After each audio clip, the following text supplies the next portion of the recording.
Hello historians and welcome back. Today we'll be exploring the Wetlands. I haven't done much in Wetlands before, it always seemed like a kind of boring zone.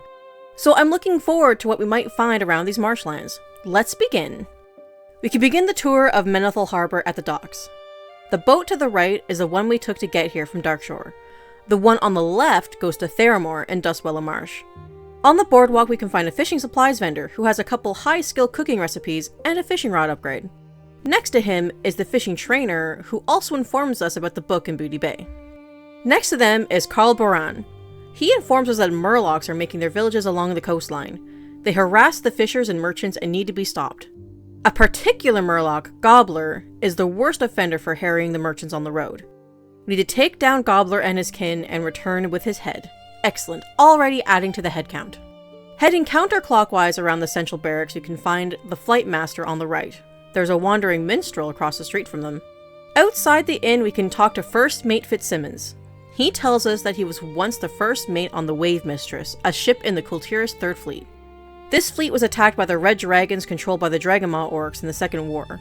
The fleet was decimated by dragonfire and sunk off the coast of Wetlands. Fitzsimmons was the only survivor. If we want to know more, we need to buy him a drink. Have you heard of the Green Warden? We'd be crazy if we were looking for him. The beast lurks in the marsh east of the forked road that leads to Dunmotor. Finding him seems to mean a certain death to either Crocolisks or worse. I see no reason why we shouldn't immediately investigate with no self-preservation. Inside the inn we can find a tradesman next to the staircase selling trade supplies.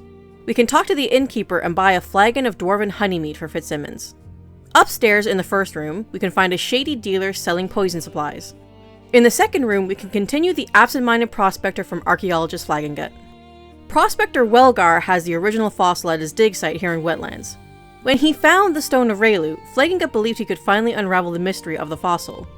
When he went to visit Welgar, Flagongut was attacked on the road by raptors and lost the relic. He's not sure which raptor dropped it, but if we could find it, he can unleash the power of these artifacts. We need to retrieve the original fossil from Welgar and find the Stone of Raylu. In the back of the third room, we find a first aid trainer. We can give the honey meat to Fitzsimmons, who's satisfied with the bribe and thanks us. Even though he's the only survivor, the crew is still walking about in the wrecks. There is a treasure hidden deep in one of the hulls that is trapping the souls of his brothers to the ships. He would like us to free them from their torment and bring back a stuff box. In the nearby smithy, we can find a gunsmith, a weaponsmith selling limited items, and an armorer selling mail armor. Across the street is a cart with a bower selling limited bows. In front of the last house on this row is Sita. On her weekly visit to Ironbeard's tomb, she was attacked by oozes. She panicked and threw her bag at one. The ooze just sucked it up, but it gave her enough time to get away. Sita really needs her bag back though. She doesn't know which ooze has it, but Ironbeard's tomb is northeast of here. Any ooze in the zone has a chance of dropping her bag though. Inside Sita's house we can find the general supplies vendor. Continuing around the barracks, we can find Harlow Barnaby passed out by the front door. We'll help him later once he lets us. We can head into Menethil Keep and find an engineering supplies and general goods vendor in the northeast corner on the first floor. He's selling a jewel crafting pattern, which I pick up as it will be very useful. We can head up to the main room on the second floor and talk to Captain Stoutfist. The Dragonmaw clan was mostly destroyed after losing control of the Red Dragons.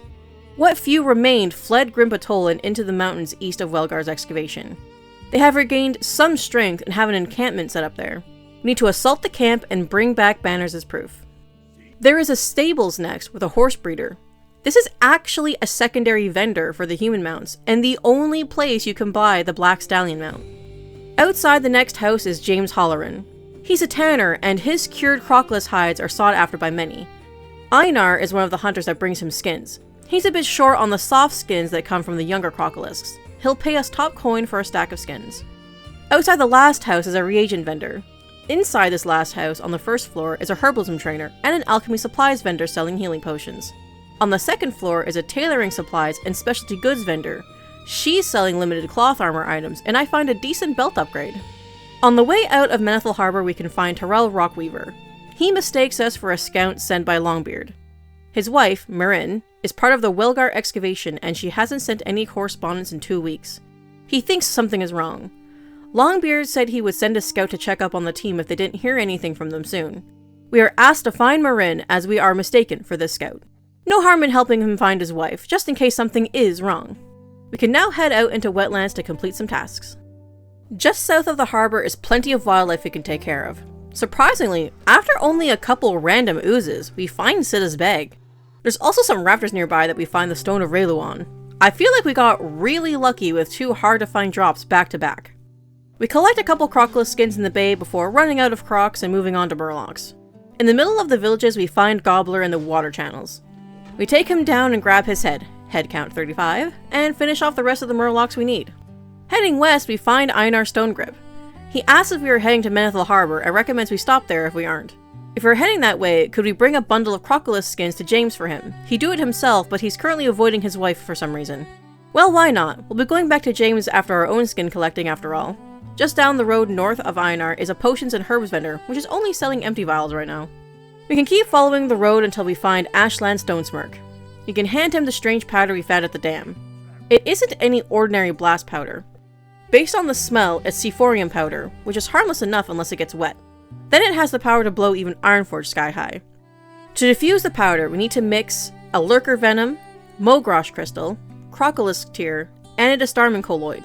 He gives us a colloid and urges us to get back to Hinderweir before it's too late. We can talk to Martley Garmason nearby as well. The Dark Iron Dwarves have attacked the Thandal Span and taken Dunmodur while the bulk of the forces are away helping the Alliance. They need our help to push the Dark Iron back from Dunmodur to buy time in hopes the reserves will arrive to assist them. This one is a little too high for now. We'll be back. Back to the main road, we find our last crocodile skins while heading to the Green Warden. We head into the marsh and find Rethiel the Green Warden. The roots and ferns speak well of us, apparently. The land festers and he's tasked us with healing them. The moss-hide gnolls have lived in the wetlands for years, but their population is growing too much to sustain. To stop any damage to the balance in the wetlands, the gnolls must be reduced. We can kill their members to the south near Dunalgaz. Well, not too sure why that sailor in Menethil was so wary of the Green Warden. He just wants some gnolls dead. And can't we all get behind that kind of sentiment? We head south into the gnoll camps and start taking them out. A warlock comes around and starts helping us take out the hyper-spawning camp. We get the 10 mongrels first, and finish off the 15 gnolls while heading to Dunalgaz. We trigger the Traverse of Dunalgaz requirement while heading into the bottom channel. We make the climb up, stopping to res another low-level character making the gauntlet run, and find the orc camp that the dwarves want taken out. A priest joins us while we clear out the taken over bunker. We finish off the scouts in the camp outside and get the rest of the grunts in the bunker. It looks a little worse for wear in here. The orcs didn't even bother to remove the dwarf remains. We head back into Loch Modan and head to the dam to bring Hinderweir the colloid. He seems a little alarmed that we need a colloid for Sephorium. We need to collect the ingredients immediately. They can be found on the spiders, crocolists, and ogres in Loch Modan. Once we have the ingredients, Hinderweir can prepare the mixture. So, I don't play these areas beforehand, and I had no idea this run to a level 30 area would lead to another Loch Modan quest. We can backtrack for this one after finishing Wetlands. Let's hearth back to the Menethil Harbor Inn for now to hand in some quests. We can give Sida her bag. She thanks us and quickly empties the ooze-covered bag. With no more need of the ruined bag, she gives it to us, thinking we can just wash it off. The 10-slot bag is a pretty nice upgrade. Since I've leveled up, Harlow Barnaby will talk to me now. He's gravely wounded after the Dark Iron attack to Thandal Span and Dunmodur. Long braids sounded the retreat, but while they were leaving Dunmodur, Harlow took an axe to the back and passed out. He, somehow, awoke here in Menethil and is desperate for us to check on Longbraid. Just inside the front door of the keep is Vastag Ironjaw. Normally the Dragon Maw will be hidden up in the hills, so it's uncertain why they took over Algaz. The dwarves will most likely be asking for our help against them. We can give James the young crocodile skins. We brought him quality product and he'll get started on curing them right away. He has another task he'd like for us to take care of. James has sent his apprentice to skin some giant crocodiles, but it didn't end well. He might pull through, but in the meantime, James still needs the skins. Along the northern coast, past the Murlocs, we can find giant crocodiles and grab a few hides for him. We give James the delivery from Einar. The dwarf hasn't delivered the skins in person for almost a week now. He might have his wife talk to Sida, Einar's wife, sometime to see what's going on. We can bring Carl the head of Gobbler. He praises us and gives us the payment for the bounty from the merchant marines. Not long ago, a merchant vessel was raided by Murlocs. A very valuable statue of Tyrannus Menethil, the former king of Lordaeron, was stolen and Carl would like it back. We can start looking by going through the crates and barrels in the Murloc villages. While running out of Menethil, I notice that there's a Fletcher behind the cart with the bower. They sell arrows and quivers. We can head out to the excavation site now. Running up the hill to the left, we can find a cave at the top with Ormur Ironbraid standing outside. He tells us the situation is bad. Raptors were lured into the site after the exposed bones and started killing the dwarves. Ormur, Merrin, and Welgar were trapped up here. He now has a thirst for revenge and wants us to rid the entirety of Wetlands of the raptors, starting with the ones nearby Menethil Harbor. Inside the cave, we can talk to Marin Rockweaver, who's thankful we made it here. Just as they were finding rare artifacts and large bones, the raptors overwhelmed the dig site. Ormur saved Marin and Welgar as they ran for this cave. We should bring a note back to Tyrell explaining what happened. Welgar tells us that he just found a stone called the Goaz Stone, before the raptors came. It speaks of a divine plan and doomed prophecy, but 4 pieces are missing. He can't scour the dig site himself with the raptors, so he'd like us to find the 4 missing pieces. We need Ados, Moder, Golm, and Neru that can be found in various artifacts or loose soil. On the floor of this cave is Flagengut's fossil, which just looks like a trilobite. We now have the 2 items Flagengut needs. We head back out of the mountains and start clearing out the raptors for Ormur. The Screechers can call over other raptors, so make sure you pull them far enough away to not get overwhelmed. We finish killing the 10 model raptors first, then carefully finish off the 10 Screechers before heading back to Ormur. He tells us we did our job well, and if he wasn't obligated to stay here and protect the others, he'd be with us taking down raptors as well. We can now take care of the raptors in the dig site to make them regret attacking the dwarves. We are finally doing a quest our own level after so long, so it's time to be careful while down here. Making our way around the rim of the dig site, we find a red vase. Inside is the motor fragment. We finish off the 10 Razormaw raptors while making our way around the dig site. Nearby is a loose soil mound with the Nero fragment. A yellow vase has the Golem fragment, and a grey chest has the Ados fragment. We finish off the Scytheclaw raptors and head back up to the cave. Ormur is satisfied with our raptor eradication in the dig site. I suppose he could watch us from up here. One of the raptors stood out from the rest. He's most likely the leader who brought the raptors here. Ormur wants us to take down Sarltooth and bring back one of his claws as justice for his crimes. It's kind of wild that this is the second time we've encountered sentient raptors, the first being the raptor thieves in the Barrens. Maybe the Titans wanted them to be the intelligent life of the world? They do like their dinosaurs, if Ungrow Crater is any indication. We can give the 4 fragments to Welgar. The Goaz Stone is now complete and he can continue translating the Titan script. The new words are Old Gods Chained Beneath the Land. He's excited for a new epic discovery. I think this is the first mention of the Old Gods being locked in the land. Sure, we've seen the Old God cults, but they can be passed off as just some Cthulhu book worshippers. Back down into the dig site, we carefully make our way to the southwest wall and climb up to the 2nd level where we can find Sarltooth. He's a little bit higher than us, but with the power of the Frost Mage Glass Cannon and the Shaman Totems, he goes down without issue. We head back to Ormur, who thanks us for our efforts. Many innocents died here just doing their jobs, and vengeance has been served. The raptors will think twice before attacking the dwarves again. I finally get a wand upgrade. That one from Bloodmist was starting to feel like a pea shooter. The cooking recipe is nice too, since we just collected a ton of raptor eggs. Back to Menethil, we can bring Flagengut his fossil and the stone. He can use the stone to unlock the secrets of both fossils we've collected. He starts manipulating the stones and the 2 fossils until the visage of Amon appears. This is one of the stone watchers that the Titans left behind on Azeroth. He says we've been toiling with relics of the past. Amon warns us that even our creators were fallible. If we dig too deep into the past, it could end up being disastrous. Flagengut seems to disregard this warning entirely, even more enthused to dig into the past. We can bring Marin's letter to Tyrell at the bridge. The news is horrible with only 3 survivors. He longs for the day when the dwarves can live without fear and senseless killing. Since we finally leveled up to 26, we can head for some training. The mage trainer has another quest for me. High Sorcerer Andromath wishes to speak with me in the Wizard's Sanctum in Stormwind. He is one of the most powerful mages not currently locked away in Dalaran, and his counsel is highly sought. Finally, I can get the next rank of Frostbolt. I was feeling a little underpowered against those level 28 raptors for sure. I also get the next rank of Frost Nova, and finally the instant cast AoE for Frost, Cone of Cold. Back to Wetlands, and we can start going north up the coast to find the statue. The first village has a damaged crate we can check. Inside is soggy straw to hold something valuable. Digging through it, we find 5 healing potions. After thoroughly looking, we don't find the statue. Perhaps it's at one of the other huts. I quickly help my friend take down the murloc that was attacking us. It's quite hilarious that the game is still going on in the background of the add-on screen, so I can watch some pretty funny things while I'm reading the quest. By the next hut, we find a sealed barrel. It's mostly untouched, and inside we find some cheese, a little wet but still tasty. After searching these huts, we don't find anything. We can check the last group of huts. A barrel is half buried in the mud. After freeing and opening it, we find a silvery statue in the straw. It depicts a young, long-haired paladin. This must be the statue. We can return it to Carl. With our new spells, we decide to attempt to clear out the sunken ships nearby the Murlocs. In the bottom of the boat closest to shore, we find First Mate Snellig and grab his snuff box. We circle around both ships and clear out the 5 cursed marines, then the 13 cursed sailors. Since it's also nearby, we hunt the giant crocodile for the 6 skins we need. Back to Menethil, we can give Fitzsimmons the snuff box. He thanks us and also passes along the gratitude of the sailors we freed from the curse as well. To break the curse once and for all, we need to find the cursed object and cleanse it. This was carefully watched by Captain Hallandor in the ship's strongbox. The captain is still on the Intrepid. We need to get the key from him and open the ship's strongbox. Once we have the object we need, we can bring it to Priest Glorin Stonebrow to cleanse it. Captain Hallandor is level 30, so we'll do this quest once we level up a bit more. We can give the statue to Carl, who tells us the captain of the Blind Princess will be relieved to hear his cargo has been recovered. We've earned our payment well, and it's good to see dependable people in such trying times.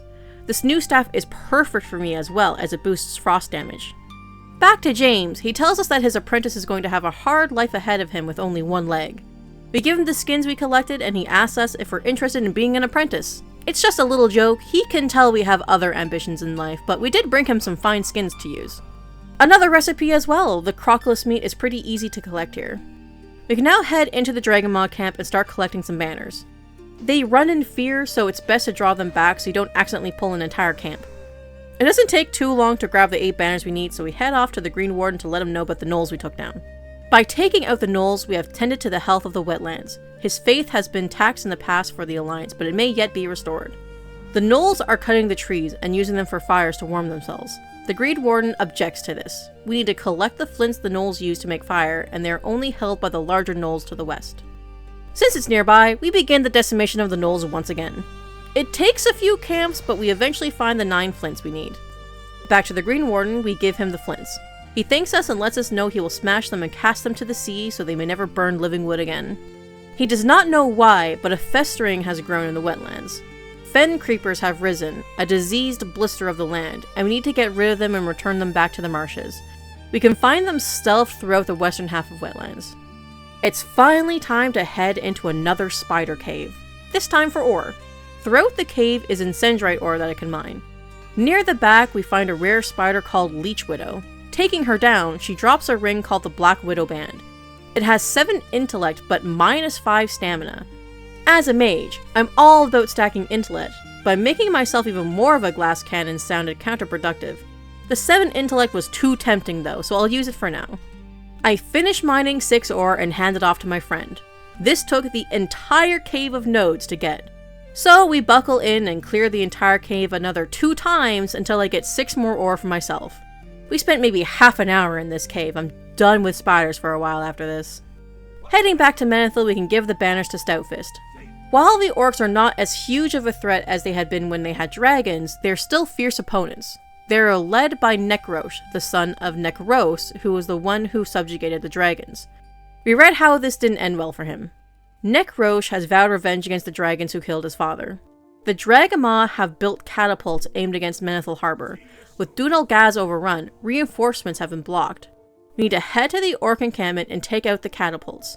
Stonefist gives us a tinder to burn them with. While we are there, we might as well kill Nekrosh to prevent any further aggression.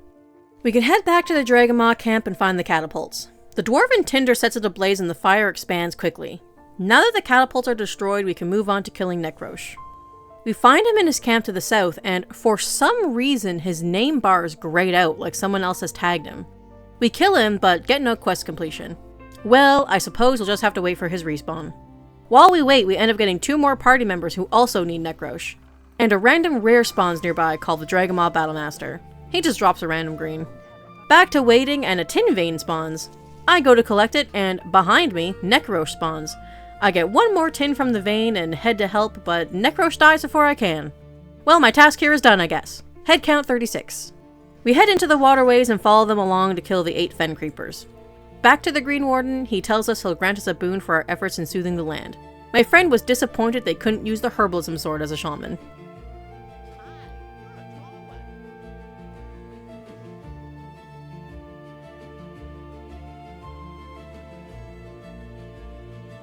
We can head to the coast for the shipwreck strongbox before heading back to Menethil. You can run up the rudder of the ship for easy access to Captain Hallandor. We take his key and head into the bottom of the boat to unlock the strongbox. The key is rusted but fits in the lock still. Opening the chest reveals a blackened orb, a cursed eye of Peleth. We need to take this to Glorin and Menethil to remove the curse. Back in Menethil Keep, we can give Stoutfist the head of Necrosh. We've dealt a heavy blow to the Dragon Maw, and they might never recover. The destruction of the catapults will keep the harbor safe as well. Ironforge rewards those who serve well. At the inn, we can find Glorin Steelbrow. He thinks Fitzsimmons wants a drink from him until we show him the orb. He recognizes the eye, but correctly deduces that something is wrong with it. Finding it on a sunken ship would explain its state, but Glorin didn't know the Third Fleet had been carrying an Eye of Peleth, especially a cursed one would have been bad news. Since the eyes are crafted by human priests, we need the help of one. We can ask Archbishop Benedictus in Stormwind for help. He is the leader of the Cathedral of Light, after all. We can run to the northern border now at Dunmodur. Longbraid the Grim laments that protecting the Thandal span should have been easy, but with the bulk of the armory away, they have completely been overwhelmed and Dunmodur has fallen. It's good news that Harlow survived. They sent him away on the last surviving steed when he was wounded. There wasn't many of them left since Dunmodur fell. His own brother perished when the West Bridge was destroyed. The leader of the Dark Iron in Wetlands is Belgaras the Foul, a warlock. He is a coward, sending his troops to do his bidding but hiding in his camp in Direforge Hill. If we can find him, we should slay him and bring back his ear as proof. So close to another headcount. My friend can get the quest from Rag Garmison, so I'll have them share it once I level up. We head into the hills and find the Dark Iron camps. Balgaras is tucked away in the most southern one. I sheep him while we deal with the Voidwalker, but we don't have it down before he breaks out, and I go down because my friend accidentally heals themselves instead of me. They manage to take down Balgaras, but end up pulling another mob, and we both die. Another reminder on why we don't play hardcore. After a quick corpse run, I sheep the tunneler guarding Balgaras's body, take the ear I need, and head back to wait for my friend. We start circling the camps for the kill quest, finishing the 5 saboteurs first. With careful pulling, we finish the 5 demolitionists. I've leveled up, so my friend shares the quest from Rog. A terrible explosion had ripped over the hills when the Thandal span was attacked. Good soldiers died in that attack, and Longbraid says they will get revenge on the Dark Irons for this. They are low on manpower and have no reinforcements in sight, so Rog sent Old Rustlock to scout the remaining East Bridge to see if they could secure it, and cut off the Dark Iron. He hasn't been back in days, and they can't afford any manpower to go find him, but perhaps we could. Let's finish here first, grabbing the 5 Dark Iron Tunnelers and then the 10 Dark Iron Dwarves. We give Longbraid the ear he wanted, and he's satisfied that justice is served. While this won't bring back the innocent dwarves who died needlessly, it will help restore morale for those still remaining. With Balgaras dead, it should be easy enough to start pushing back the Dark Iron, and they need to do so before our new leader arrives. Motley says our kill count proves us a valiant and loyal soldier. With the pressure we provided, they have a good chance of driving the Dark Iron back, if the reserves would arrive as reinforcement. There is another task Motley would like us to do, as he cannot leave Longbraid. Cam Deepfury was a conspirator in the attack, and is the reason Longbraid lost his brother. He's being held in the stockades in Stormwind, and Motley would like us to ensure that he dies and bring back his head. Excellent! The dwarves are just as head-thirsty as the orcs, I see. We can head onto the bridge now, and down inside it to find Rustlock's corpse. It's confirmed with the engraving Ebenezer Rustlock on the helmet. He must have run into an ambush and is holding a parchment in his hand. We need to let Rog know the grim news. While trying to jump the gap to the broken bridge tower, I miss and fall into the span. Down here is a dwarf crushed under debris with a letter. We can take it and inspect the letter. It's waterlogged and torn, the envelope disintegrating, leaving just a few pages of a letter. It's addressed to Sarah Ballou in Ironforge. We should bring it to her. Back up to the bridge, after a harrowing run through the Dark Iron camp, we can take another attempt at this bridge gap. I make it this time, but my friend takes a tumble into the span. Inside the broken bridge, we can find Foggy McNeil. He's drank a lot of moonshine last night and passed out during his watch, which might explain how the Dark Iron succeeded in bombing a bridge without resistance. Foggy has a mighty headache after all that rumbling. He'd also promised Brewmaster Bilger in Southshore that he'd repay his debt by sending moonshine to him. Foggy will be overdue on his debt in 15 minutes. We need to take Bilger his batch of moonshine right away. My guy, I think you have bigger worries than a late debt right now. In any case, this quest is timed, so I suppose it's time for an impromptu map montage to Southshore and Hillsbrad.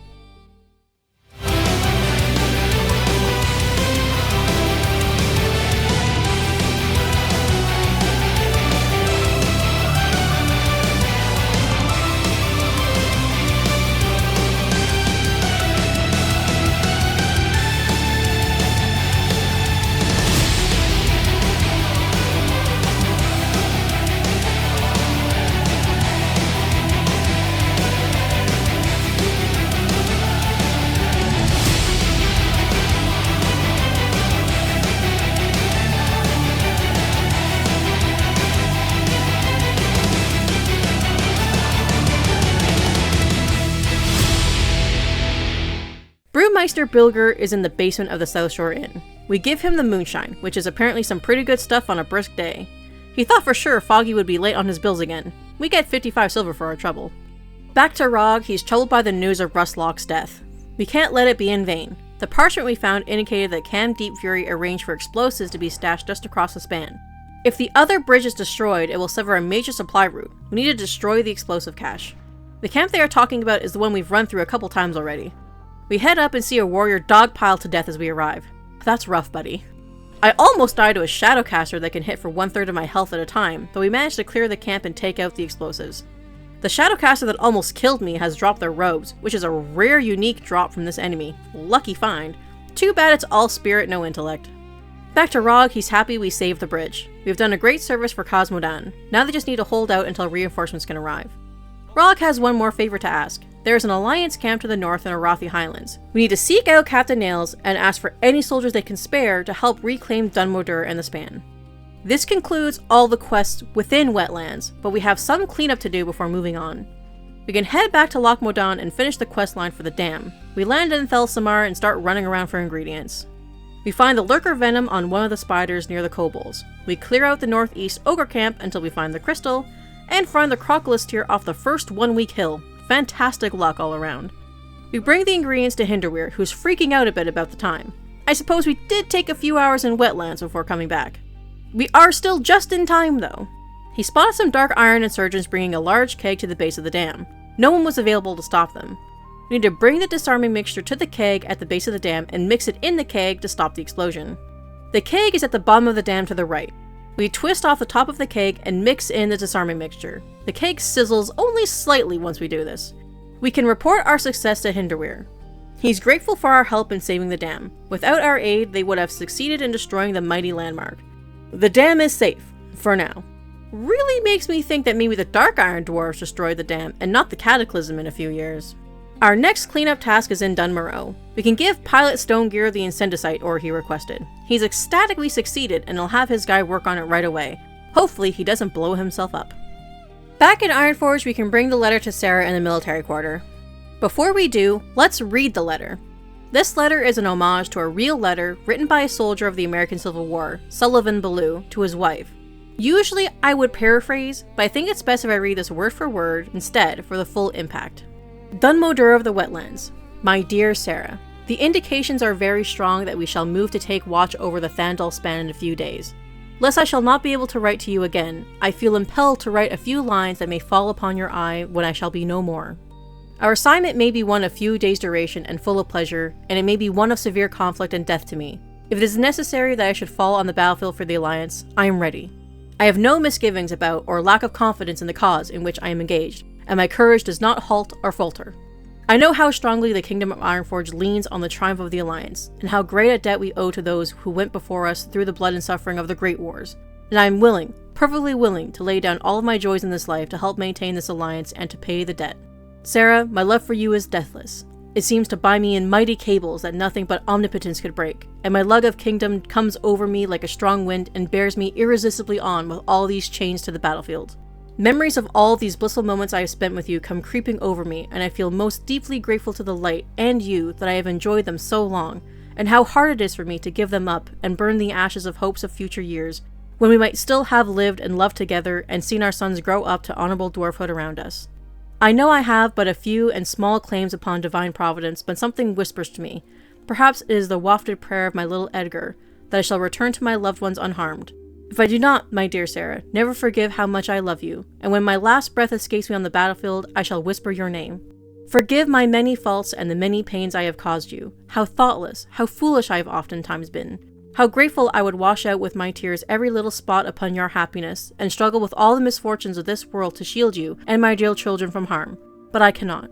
I must watch you from the twisting nether and hover near you whilst you buffet the storms with your precious little freight, and wait with sad patience till we meet to part no more.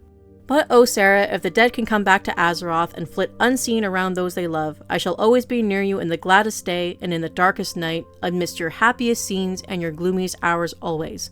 Always, and if there be a soft breeze upon your cheeks, it shall be my breath. As the cool air fans your throbbing temple, it shall be my spirit passing by. Sarah, do not mourn me dead. Think I am gone and wait for thee, for we shall meet again. Sully. Well, time to give this to Sarah. She mentions we look like we've seen turmoil in our time, and what news do we bring? We give her the letter. We mention the body we found pinned under rubble in the span. She starts reading the letter, and she doesn't take it too well.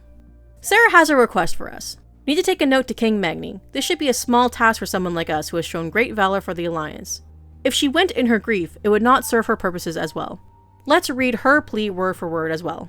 To my honorable king, 'tis not the place of a lowly soldier's wife to question the actions of great leaders such as yourself. The battles that rage across our lands are being fought to preserve the great life we know and love, from the cool waters of Loch Modan to the brisk, snow-capped peaks of Dunmoreau. But the wars we wage in the name of preservation are to come at what cost? Upon the death of which fallen soldier do we realize that the very life we strive to save is slipping from us on the battlefield? Under how many swords and axes must we throw our future? Under how many feet of sodden soil must we bury our past? It is not the place of the lowly soldier's wife to ask these questions, yet I write you now as the lowly soldier's widow. My husband might have been one soldier in the ranks of thousands to you. To me, he is the great Sully Baloo, father of my children, my one partner in life. Forgive me if my questions to you, O great leader, ring inappropriate, but the dead cannot ask these questions for themselves. Your loyal subject, Sarah Baloo. We bring the letter to Magni, who says our name is starting to spread throughout the Alliance, and what business do we have today? He'll take a moment to read the letter we brought. Magni does not expect dwarves like Sarah Baloo to know why the travesties of war must be endured for the greater good of the people.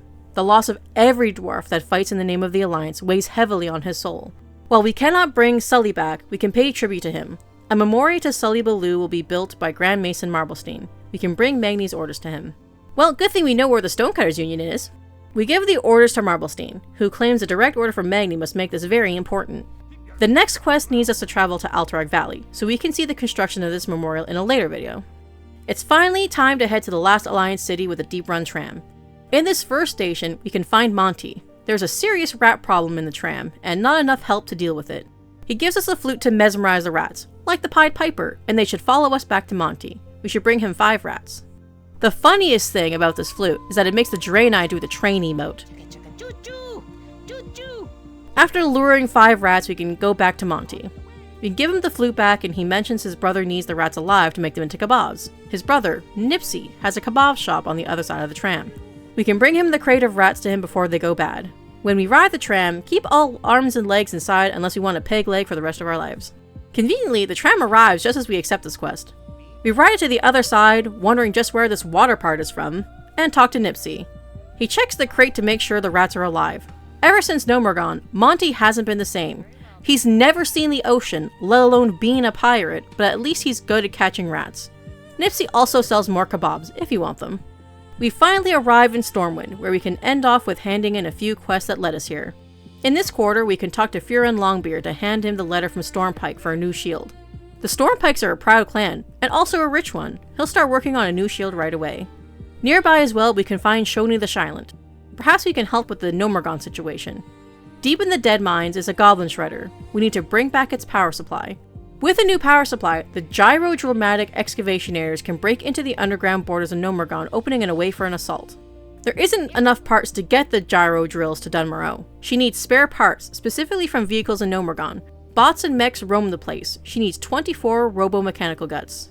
I like how, in order to assault Nomergon, they want me to assault Nomergon for parts to do so. Brilliant logic from the gnomes.